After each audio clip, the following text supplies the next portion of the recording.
Binasag na ni Dominic Roque ang kanyang katahimikan sa gitna ng umano'y hiwalayan nila ni Bea Alonzo. Delikado yung speculations dahil malay natin inaayos pa.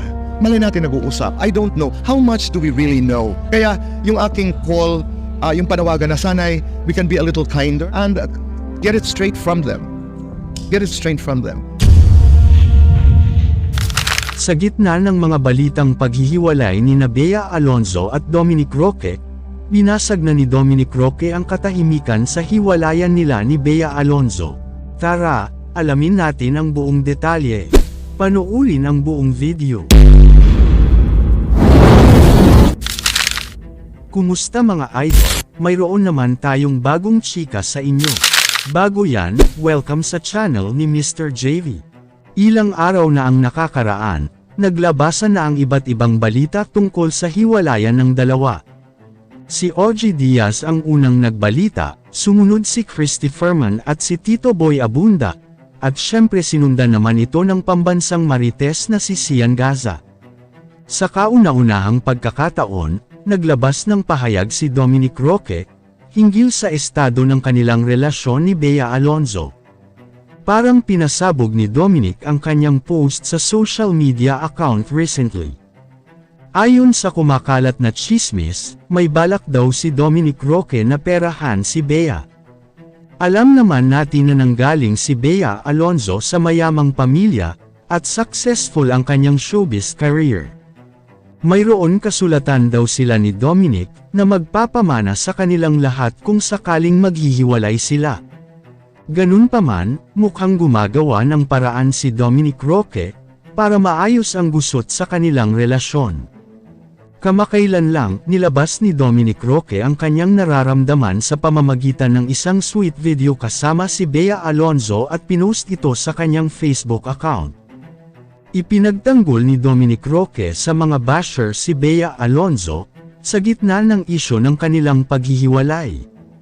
Ibinahagi ni Dominic Roque sa isang social media, ang sweet moment nilang magkasama. Sinamahan niya ito ng caption, na she's beautiful person inside and out. May panawagan si Dominic sa mga netizens, itigil na sana ang hate at negativity laban kay Bea Alonzo. Kaya dumami ang pagmamahal at suporta kay Bea Alonzo, nang pinost ni Dominic Roque na ipagtanggol siya laban sa mga bashers. Binalikan ni Dominic ang trending at emosyonal na video na kumakalat online, na naglalarawan ng mga pagsubok sa pag-let go ng isang minamahal.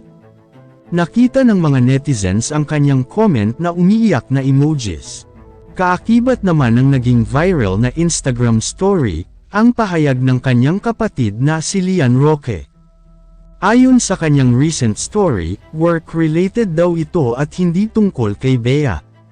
Hindi niya raw inakala na magkakaroon ito ng mali siya, lalo't madalas naman daw random ang kanyang mga post. Kaugnay naman ng pasabog ni Christy Ferman, isang showbiz columnist. May politiko raw na sangkot sa hiwalayan ni Bea at Dominic.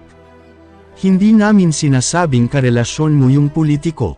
Wala kaming sinabing kahit ano. Pero ang pagpapaliwanag para maliwanagan ang mga nag-iisip, sa iyo dapat manggaling, yan ang sabi ni Christy Ferman sa kanyang blog. Kayo mga idol, ano ang masasabi nyo sa chika topic natin ngayon? At syempre bago tayo magtapos sa ating video, ay inaanyayahan ko kayo na mag-like sa ating Facebook at mag-subscribe na rin sa YouTube, dahil malaking tulong na ito sa pag-grow ng aking channel, upang mas lalo pa ako na magsipag sa pag-upload ng mga videos na kagaya nito. Hindi naman ako nagmamakaawa sa inyo mga idol, pero sana maawa na kayo. Hanggang dito na lang ang ating video, maraming salamat sa inyong pagtambay, bye-bye!